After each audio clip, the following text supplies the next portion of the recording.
Hi అండి, welcome to my channel Chinnu's kitchen. మీకు ఈరోజు కారం బొరుగులు ఎలా చేయాలో చూపించబోతున్నాను. చాలా టేస్టీగా ఉంటాయండి, కరకరలాడుతూ.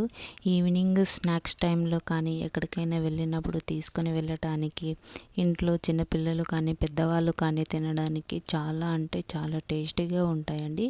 ఈ విధంగా మీరు కూడా ఇంట్లో ట్రై చేయండి. ఎలా చేయాలో మీకు చూపిస్తాను, ఆ విధంగా ట్రై చేయండి. ఇక్కడ చూడండి, నేను కొబ్బరి ముక్కలు పొడవుగా కట్ చేసుకున్నాను. ఈ విధంగా కట్ చేసి పెట్టుకోవాలండి. ఇప్పుడు పెనం పైన కొబ్బరి ముక్కలను దూరగా వేయించుకోవాలి. ఇలా కలుపుతూ మెల్లగా వేయించుకోవాలి. ఇక్కడ చూడండి, వెల్లుల్లిలను కచ్చపచ్చగా దంచి పెట్టుకోవాలి పక్కన. ఇప్పుడు ఒక కడాయి పెట్టి అందులోనే 4 టేబుల్ స్పూన్ ఆయిల్ వేసి అందులోనే జీలకర్ర ఆవాలు వేసి చిటపటలాడాక అందులో కొంచెం కచ్చపచ్చగా దంచి పెట్టుకున్న వెల్లుల్లి వేసుకోవాలి. ఇలా కచ్చపచ్చగా దంచిన వెల్లుల్లిలను వేసుకుంటే తినేటప్పుడు కూడా బాగా టేస్టీగా ఉంటుందండి. ఇలా ఒక 2 మినిట్స్ వరకు బాగా వేయించుకోవాలి. వెల్లుల్లి బ్రౌన్ కలర్ వచ్చేంత వరకు వేయించుకోవాలి. ఇక్కడ చూడండి, కొంచెం కలర్ మారింది కదా. ఈ విధంగా అందులోనే కొంచెం కరివేపాకు వేసి వేయించుకోవాలి. ఇది మొత్తం ప్రాసెస్ కూడా లో ఫ్లేమ్లోనే చేసుకోవాలండి. ఎందుకంటే లో ఫ్లేమ్లో చేసుకుంటేనే బాగా మొత్తం కూడా బాగా వేగుతాయి. ఈ విధంగా 2 మినిట్స్ వరకు కరివేపాకును కూడా మెల్లగా ఇలా తిప్పుతూ వేయించుకోవాలి. అందులోనే 1 కప్పు దాకా పుట్నాల పప్పును కూడా వేసి వీటిని కూడా ఒక 2 మినిట్స్ వరకు ఇలా కలుపుతూ బాగా వేయించుకోవాలి. అందులోనే ఇక్కడ వేయించిన పల్లీలను వేసుకుంటున్నానండి. మీకు కావాలనుకుంటే ఇలా వేయించి వేసుకోవచ్చు, లేకపోతే పచ్చి పల్లీలను కూడా వేసుకోవచ్చు. ఇక్కడ చూడండి, నేను ముందుగా వేయించి పెట్టుకున్న కొబ్బరి ముక్కలను కూడా వేసుకుంటున్నాను. ఇక్కడ చూడండి, రుచికి తగినంత ఉప్పు వేసుకోవాలి.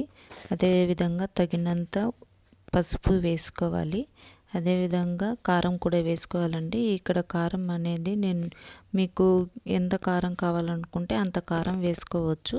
నేను ఎక్కువ క్వాంటిటీలో చేస్తున్నాను కాబట్టి కారం అనేది ఎక్కువగానే వేసుకున్నాను. ఇక్కడ చూడండి, నేను 2 ప్యాకెట్స్ దాకా బొరుగులను తీసుకున్నాను. ఇలా కిందనే న్యూస్ పేపర్ పెట్టేసి వాటిపైన ఇలా బొరుగులను వేసుకొని కలిపేసుకుంటున్నాను. కావాలనుకుంటే మీరు ప్లాస్టిక్ డబ్బా తీసుకొని అందులో వేసి ఇలా కిందకి పైకి విధంగా చేసేస్తే బాగా కలిసిపోతాయి. లేకుంటే ఇలా కింద న్యూస్ పేపర్ వేసేసి ఇలా స్పూన్ సహాయంతో కలిపేసుకుంటే సరిపోతుంది. వేడిగా ఉంటుంది కాబట్టి ఇలా ముందుగా కలిపేసుకోవాలి. తర్వాత చల్లారాక చేతి సహాయంతో బాగా ఈ విధంగా చేసుకోవచ్చు. ఇక్కడ చూపిస్తున్న విధంగా ఇలా మొత్తం కూడా ఇలా రుద్దుకుంటూ బాగా కలిపేసుకోవాలి. చూడండి, ఈ విధంగా చేసి పెట్టి ఇంట్లో చిన్నవాళ్ళు కానీ పెద్దవాళ్ళు కానీ ఈవినింగ్ స్నాక్స్ టైం లాగా, లేకుంటే ఎక్కడికైనా టూర్కి వెళ్ళినప్పుడు జర్నీ చేసేటప్పుడు ఇలా తీసుకుని వెళ్తే చాలా బాగుంటుందండి తినడానికి కూడా. మా ఛానల్ కూడా మీకు నచ్చినట్లయితే ప్లీజ్ లైక్ చేయండి, షేర్ చేయండి, సబ్స్క్రైబ్ చేయండి. ఎంత బాగా ఈ విధంగా మొత్తం కూడా బొరుగులను బాగా కలిపేసుకోవాలి. చూడండి ఎంత బాగా కలిసిపోయాయో, కరకరలాడుతూ చాలా టేస్టీగా ఉంటాయండి. నచ్చితే లైక్ చేయండి మా ఛానల్ని.